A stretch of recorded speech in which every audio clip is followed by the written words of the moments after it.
Ya,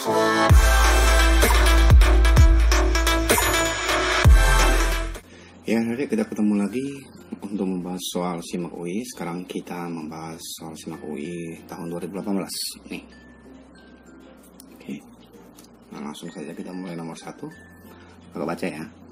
Sistem penerapan tarif pajak penghasilan. Pada garis bawahi berarti dia nanya untuk tarif pajak penghasilan.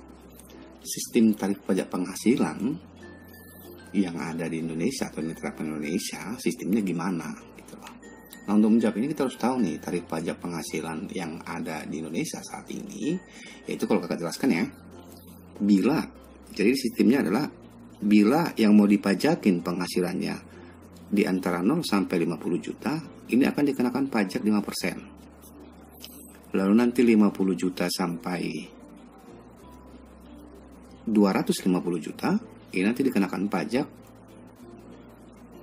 15%. Lalu 250 juta hingga 500 juta, nanti dikenakan pajak ini 25%. Lalu nanti kalau misalnya penghasilan seseorang itu di atas 500 juta, akan dikenakan pajak 30% tepatnya. Oke. Nah, sekarang kita lihat bahwa dari sini bisa kita baca bahwa setiap adanya kenaikan penghasilan seseorang di Indonesia akan dikenakan pajaknya, persennya pasti nambah ya, dari awalnya 5%, kemudian naik lagi 15%, 25%, lalu 30%, seiring pertambahan jumlah objek pajaknya ya. Nah, berarti sistem apakah seperti ini? Kalau dia persentase tarif pajak yang naik, berarti ini bisa dikatakan sistem progresif. Kenapa dikatakan progresif? Yaitu sistem pajaknya itu tarifnya naik terus seiring pertambahan objek pajaknya, nilai objek pajak. Oke, maka kita jawab B. B ya. Sistem progresif. Oke. Kalau proporsional itu ya. Kalau proporsional itu meskipun misalnya ini nambah ya, nilai persentasenya tetap. Contoh, jika nilainya 50 juta tetap 5%, di sini pun 5%. Itu proporsional. Itu biasanya terjadi pada PPN atau pajak pertambahan nilai. Oke? Nah, kita lanjut di nomor 2. Kalau baca, permintaan suatu barang dikatakan inelastis sempurna jika koefisien elastisitas sama dengan. Berarti ini kita ada melihat dari pendekatan nilai koefisien elastisitas. Dan itu udah kita pelajari ya teorinya. Teorinya seperti apa? Itu udah pernah kita pelajari waktu kakak ngebahas di soal tahun 2017. Yaitu koefisiennya itu jika lebih besar dari 1, lebih kecil dari 1, sama dengan 1, sama dengan 0, dan sama dengan tak hingga. Oke, kalau lebih besar dari 1 namanya elastis. Jika koefisiennya lebih besar dari 1 pasti namanya elastis. Lebih kecil dari 1 inelastis. Kalau sama dengan 1 itu adalah uniter. Sama dengan 0 inelastis sempurna. Oke. Kemudian kalau tidak terhingga berarti atau infinity terkategori sebagai elastis sempurna. Jadi hanya ada 5 jenis elastisitas baik permintaan penawaran bila menggunakan pendekatan nilai koefisiennya. Nah, yang di pertanyaan ini apa diminta bahwa inelastis. Inelastis itu berarti koefisiennya pastilah lebih kecil dari inelastis sempurna. Kalau inelastis sempurna berarti itu sama saja mengatakan bahwa nilai koefisiennya 0. Maka jawabannya adalah B. Oke, bisa ya? Nah, sekarang kita masuk ke nomor 3. Di nomor 3 ada soal akuntansi, kakak baca. Setelah menyusun neraca saldo, diketahui perusahaan Adi, nama perusahaannya perusahaan Adi, masih belum mengakui adanya beban bunga. Jadi ada beban bunga, tapi perusahaan tersebut belum mengakui. Beban bunga ini bersumber dari pinjaman yang sebesar 1 juta. Oke. Maksudnya beban bunganya yang dicatatkan yang belum diakui itu bernilai 1 juta. Lalu kakak lanjut, perusahaan Adi harus mengakui adanya beban tersebut. Jadi si perusahaan AD ini harus mengakui ada beban tersebut. Pada awal periode akuntansi, jurnal balik yang perlu dibuat perusahaan AD bagaimana? Nah, ini mudah sebenarnya deh ya. Mudahnya bagaimana? Ya. Kita harus tahu dulu bahwa jurnal balik ini atau jurnal pembalik hanya boleh kita buat atau boleh kita susun. Datanya dari mana? Data dia berasal dari jurnal penyesuaian. Oke. Nah, jadi harus ada dulu ini syarat untuk bikin jurnal pembalik atau jurnal balik. Itu jurnal penyesuaian harus ada. Maka kita harus bikin dulu jurnal penyesuaiannya. Jurnal penyesuaian atas apa? Atas soal yang di atas. Soal yang di atas dikatakan bahwa ada beban bunga. Ada beban bunga pinjaman yang belum dibayar, yaitu berapa sejuta. Maka kalau ada biaya yang belum kita bayar, tetapi harus kita akui, maka jurnal penyesuaiannya, beban apapun itu, bukan cuma pinjaman aja. Ya bisa aja beban gaji, lalu beban yang lainnya. Jadi kalau misalnya ada beban yang belum kita bayar, tetapi telah kita gunakan, maka itu harus kita bikin jurnal penyesuaiannya. Bagaimana jurnal penyesuaiannya? Jurnal penyesuaian untuk beban yang masih harus dibayar, itu pasti bentuknya seperti ini. Beban bunga di debit, kemudian utang bunga di kredit, di mana masing-masing nilainya sesuai dengan yang disoal itu 1 juta. Oke. Lalu jurnal pembaliknya gimana? Dari namanya jurnal pembalik, berarti jurnal pembalik ini adalah membalik posisi jurnal penyesuaian. Jurnal penyesuaian kan tadi ini, jadi kita tinggal kita balik aja.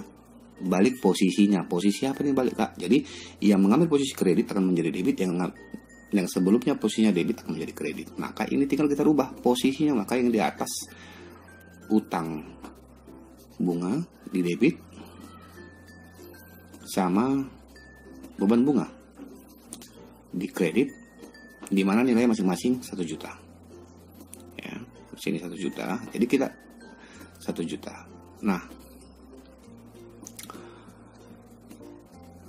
jadi jurnal pembalik intinya yang mau saya sampaikan adalah jurnal pembalik itu kita hanya membalik posisi yang telah ada dari jurnal penyesuaian. Jadi jurnal pembalik ada bila catatan yang perlu kalian ingat bahwa jurnal pembalik boleh dibuat hanya jika jurnal penyesuaian telah kita susun. Oke, ingat ya konsepnya itu. Jadi jurnal pembalik hanya akan bisa disusun bila jurnal penyesuaian telah disusun sebelumnya, ya kan? Lalu kita balik jurnal penyesuaiannya. Ya, berarti jawabannya apa? Jawabannya adalah C.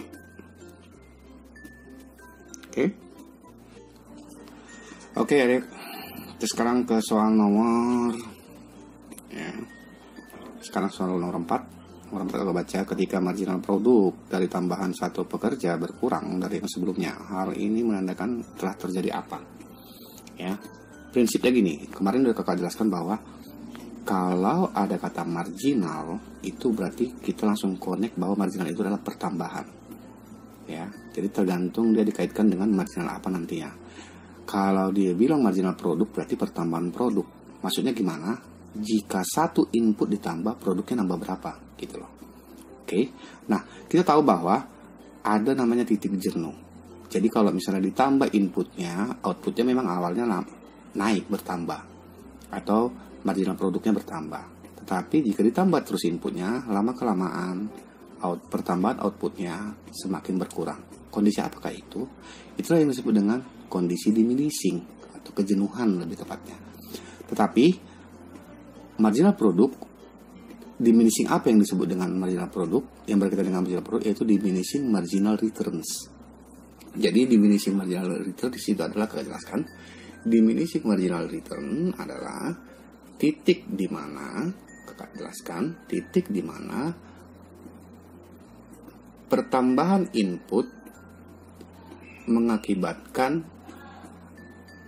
pertambahan output di mana jumlah pertambahannya semakin menurun dari jumlah pertambahan sebelumnya.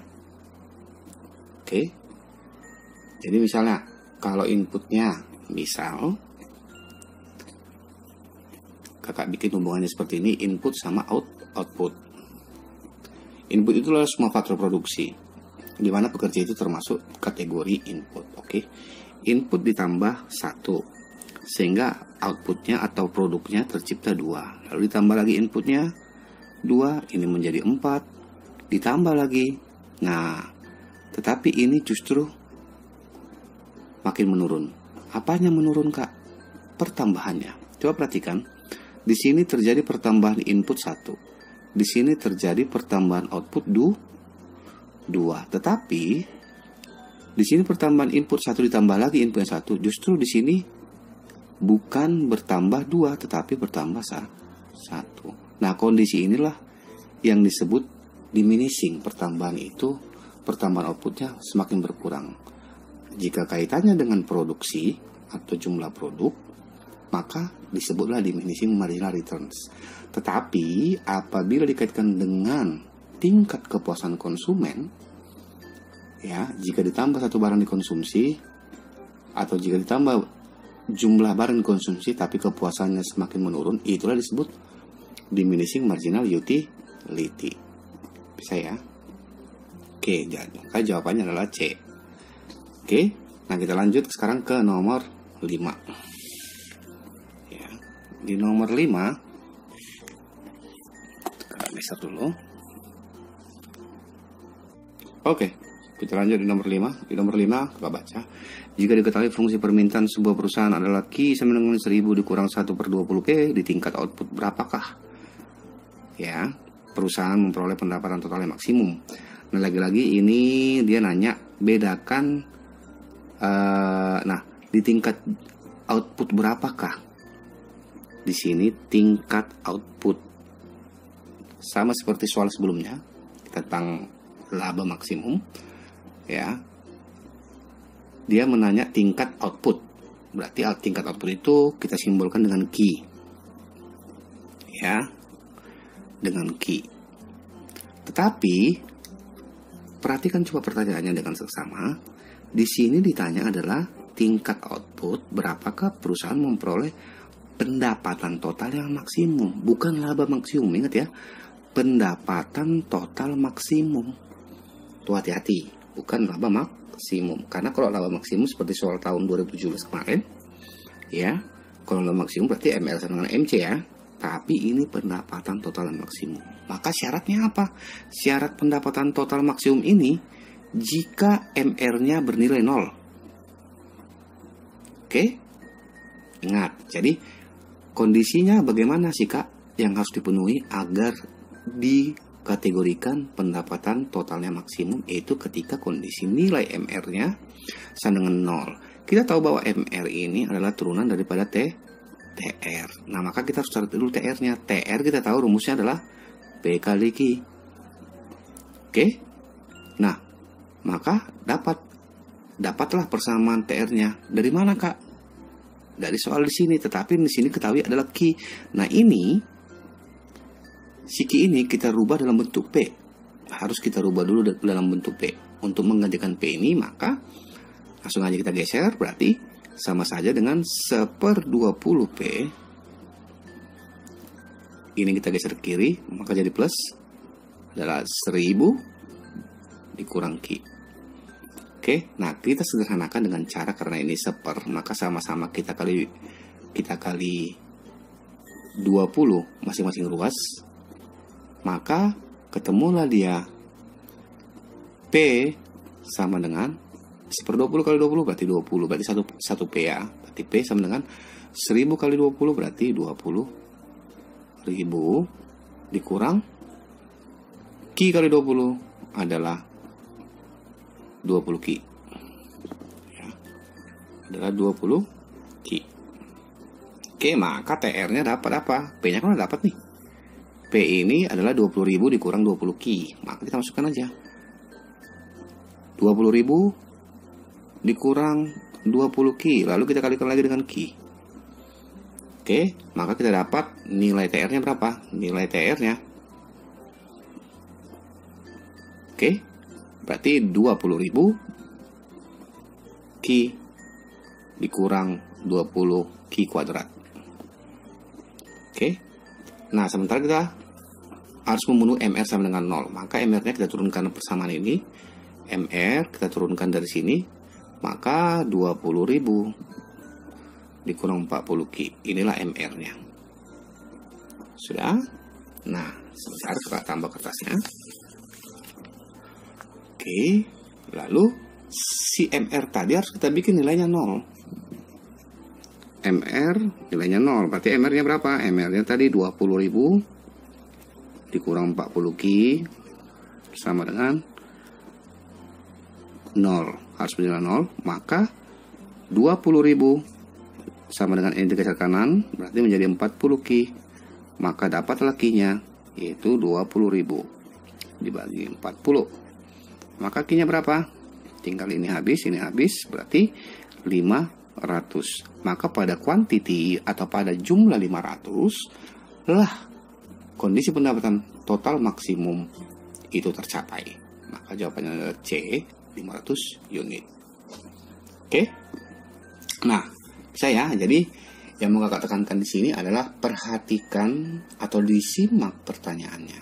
Karena pertanyaannya adalah kondisi atau dia minta adalah tingkat output atau key atau jumlah atau quantity, tetapi pada kondisi pendapatan total yang maksimum, bukan pada laba maksimum. Kalau ditanya pada pendapatan total maksimum, maka syarat yang harus dipenuhi adalah MR haruslah bernilai 0.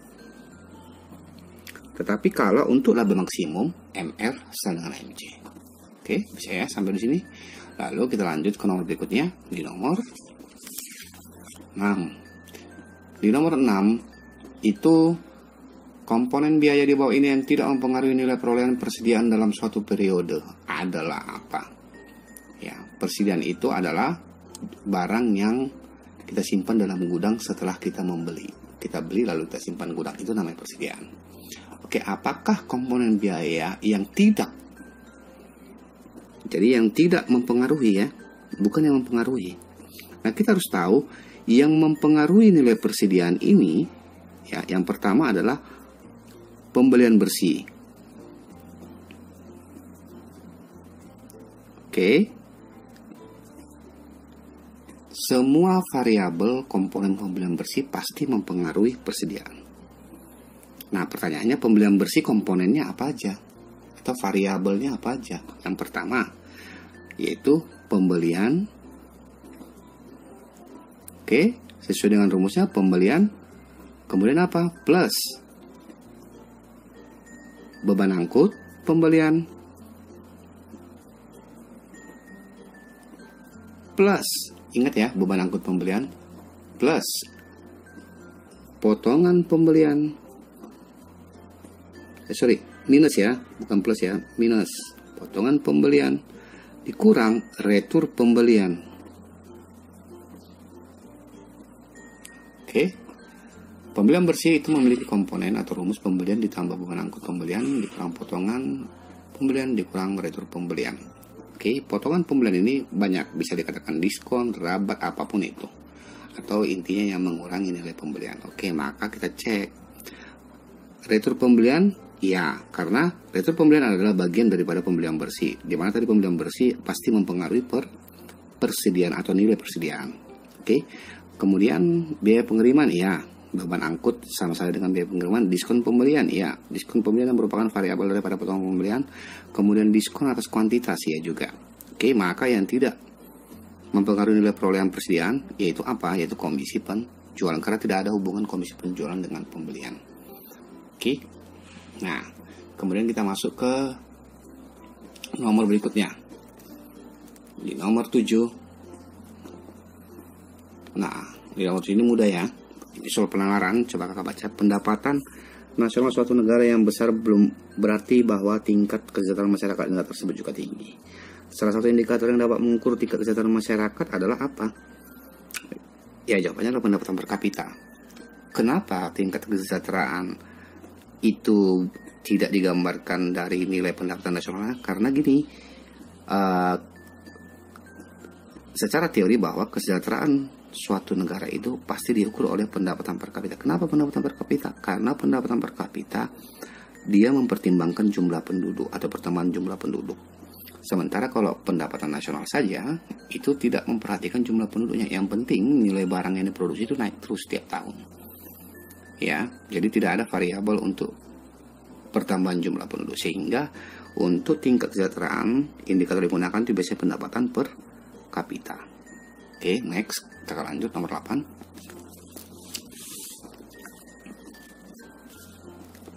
Oke.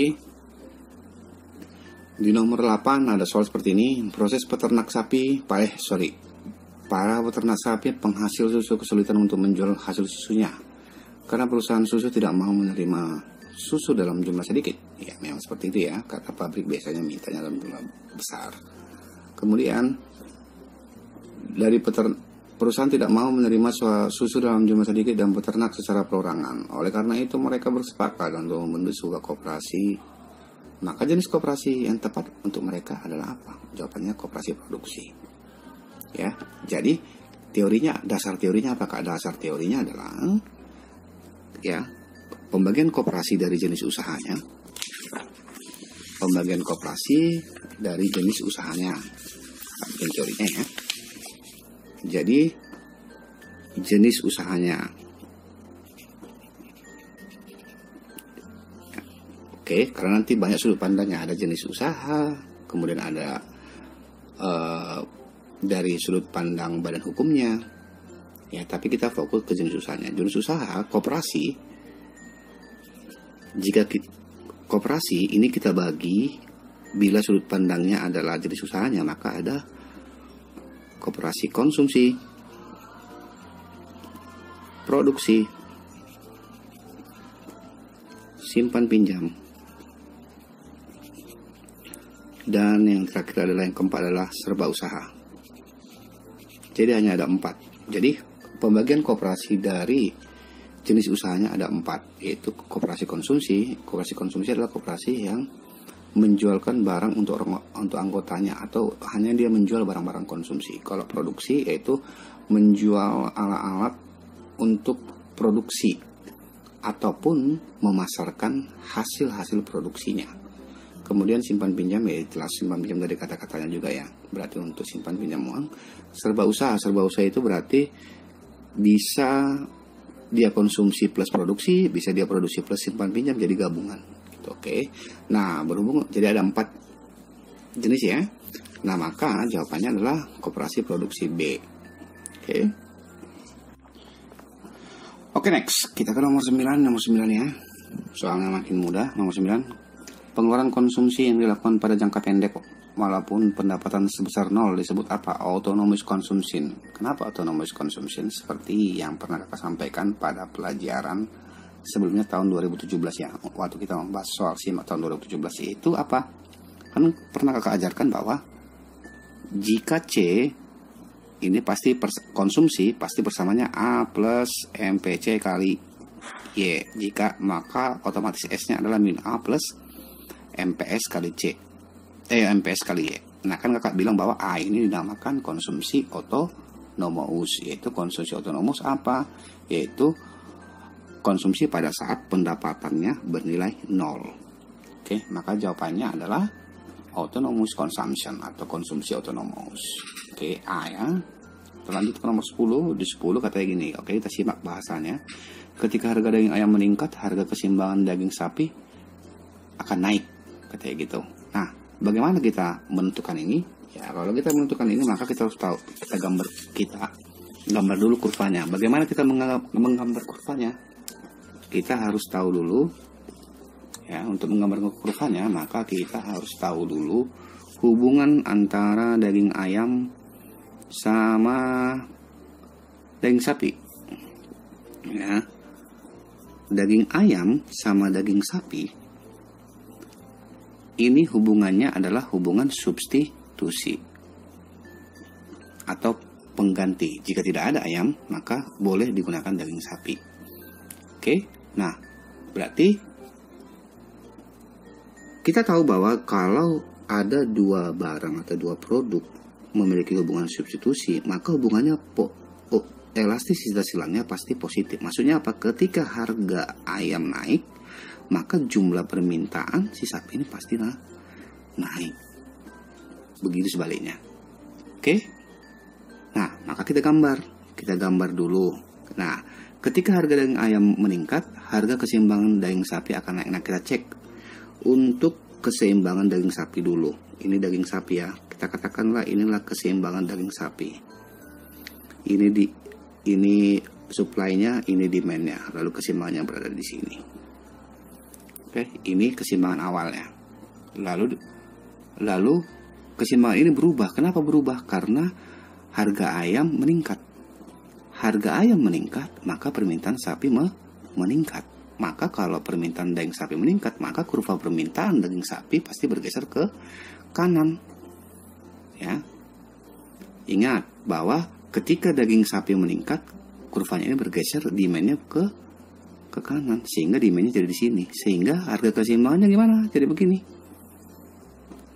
Oke, lihat Q-nya naik, P-nya pasti naik, atau jumlah yang diminta naik, maka harganya juga naik, maka harga keseimbangannya naik.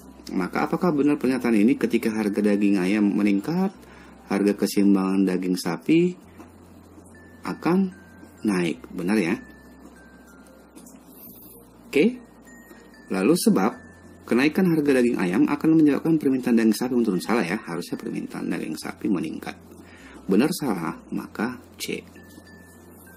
C ya. Nah, itu cara bacanya. Nah, lanjut. Kita ke nomor 11. Di nomor 11 ada apa di situ? Untuk mengendalikan inflasi, pemerintah dapat menerapkan kebijakan fiskal. Ya. Yaitu salah satunya dengan menaikkan persyaratan giro wajib minimum. Salah ya. Kenapa salah? Karena kemarin kan kita pernah pelajari waktu ngejawab soal SIMA tahun 2017 bahwa kebijakan fiskal cuma ada dua, yaitu dari desain APBN sama desain tarif pajak. Jadi tidak ada hubungannya dengan giro wajib minimum. Ingat itu ya. Kakak jelaskan sekali lagi bahwa kebijakan fiskal hanya berhubungan dengan, hanya dilakukan dengan dua cara, yaitu desain APBN atau anggaran pemerintah, dan yang kedua adalah penentuan tarif pajak. Cuma itu dua aja. Oke? Maka itu salah. Dengan menaikkan giro wajib minimum, jumlah uang beredar akan bertumbuh sehingga inflasi dapat diturunkan. Salah ya. Jika giro wajib minimum atau giro wajib minimum ini sama saja dikatakan bahwa bahasa sederhananya adalah giro wajib minimum itu adalah cadangan dari semua bank yang ditempatkan pada bank sentral. Jika giro wajib minimum naik, itu biasanya jumlah uang beredar pasti turun. Karena bank menempatkan duitnya lebih banyak di bank sentral. Oke, jadi bukan jumlah uang beredar bertumbuh, tetapi jumlah uang beredar turun. Maka ini salah, maka E. Oke. Nah, kita lanjut ke nomor 12. Nah, di nomor 12 ada apa di situ? Kita lihat. Di nomor 12, kita baca. Tidak seperti pasar persaingan sempurna yang dalam jangka pendek labanya adalah 0, pasar monopoli selalu memperoleh laba. Ini salah ya. Salahnya di mana? Sebenarnya salahnya di sini. Dalam pasar persaingan sempurna kan jangka pendek labanya adalah 0. Salah ya. Kenapa salah? Karena pada pasar sempurna untuk jangka pendeknya dia bisa rugi, bisa juga untung. Oke. Jadi tidak harus selalu 0 pada jangka pendek. Maka itu salah. Sebab pada pasar monopoli harga di atas penerimaan marginal. Apakah itu benar? Benar.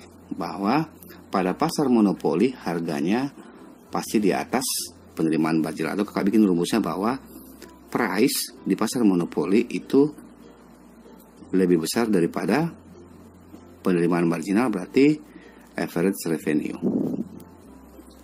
Oke. Nah, maka jawabannya adalah maka ini adalah benar, salah benar, maka D. Saya.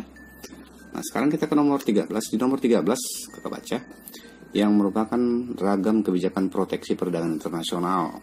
Kebijakan proteksi berarti si negara tersebut berusaha untuk melindungi produsen di dalam negeri, maka dia akan berusaha untuk mengurangi impor, ketergantungan impor. Cara untuk mengurangi impor pasti kuota. Kuota ini adalah pembatasan ya, pembatasan impor barang-barang dari luar negeri. Tarif ini adalah tarif masuk barang yang diimpor dari luar negeri dibikin tinggi agar barang yang diimpor itu sedikit yang masuk. Kemudian larangan impor, itu udah pasti.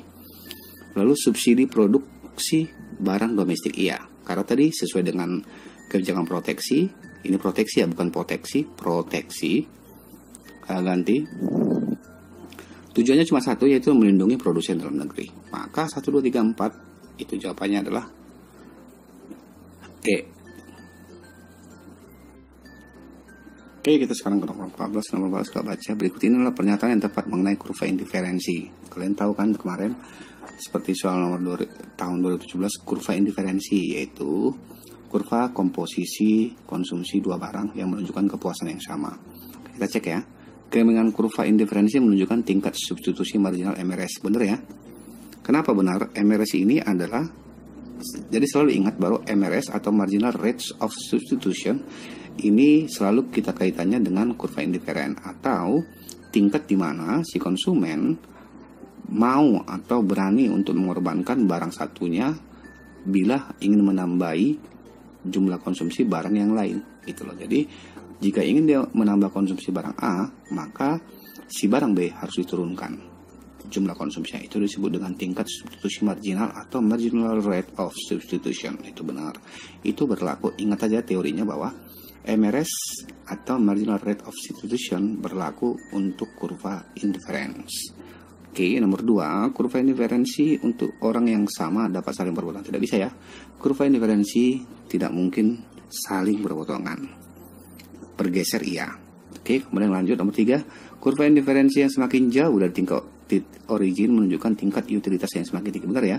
Jadi, kalau kurva indiferensi bergeser ke kanan, maka kesimpulannya adalah tingkat kepuasan si konsumen naik atau bertambah. Tapi apabila dia kurva indiferensi bergeser ke kiri, maka tingkat kepuasan si konsumen turun. Itu teorinya ya. Maka ini benar. Kemudian nomor 4, kepuasan maksimum konsumen terjadi pada saat perpotongan kurva indiferensi dan garis anggaran. Ingat, kurva indiferensi sama garis anggaran tidak mungkin berpotongan. Ya. Oke, maka jawabannya 1, 3. Berarti B. Kalau lanjut nomor 15. Nomor 15, manakah pernyataan yang salah mengenai ciri pasar persaingan sempurna? Garis bawah pasar persaingan sempurna. Penjual memiliki kekuatan untuk menentukan harga. Dia nanya yang salah ya. Jadi pernyataan yang salah yang berkaitan dengan pasar persaingan sempurna. Katanya, penjual memiliki kekuatan untuk menentukan harga. Iya, salah ya. Maka nomor 1 ini jawabannya benar. Karena di pasar persaingan sempurna, penjual tidak memiliki kekuatan menentukan harga. Oke, lanjut nomor 2. Baik penjual maupun pembeli memiliki pengetahuan sempurna tentang keadaan pasar. Iya, benar. Ini adalah salah satu ciri pasar persaingan sempurna. Tetapi di soal dia mintanya yang salah. Maka ini tidak menjadi bagian daripada jawaban. Kemudian barang yang diproduksi terdiferensiasi. Terdiferensiasi ini berlaku untuk pasar oligopoli. Ingat ya, terdiferensiasi selalu kaitannya dengan pasar oligopoli, bukan pasar persaingan sempurna. Maka dia merupakan pernyataan yang salah. Maka nomor 3 ini merupakan bagian daripada jawaban dari soal nomor 12. Maka 1, 3.